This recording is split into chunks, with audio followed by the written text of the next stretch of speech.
Thank you, Elise. Good morning. It's the border, it's the border, it's the border. House Appropriations, our subcommittee, Homeland Security, working in conjunction with our colleagues in the Judiciary Committee and the Oversight Committee, have learned a few things over the last couple of years of watching how money that has previously been appropriated has been actually used or in some cases not used by this administration.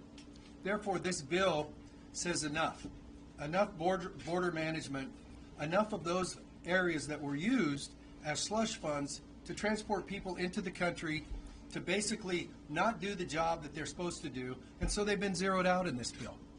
Also, you'll see that those NGOs, quite frankly, that were facilitating and playing key roles in this get people away from the border and into the country without screening are zeroed out in this bill. Is that controversial? Well, it is with some people, but we quite frankly think that it reflects the view of most Americans in terms of restoring some semblance of border security.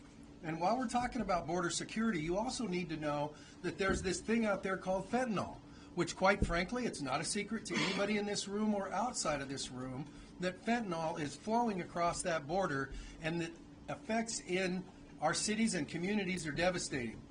Money in this bill to hire more law enforcement folks for ICE, and also for the Coast Guard for fentanyl battling, and with screening in terms of packages, people, trucks, you name it, cargo, to put our technology to work to do a better job of detecting fentanyl to try to stop that flow in the country.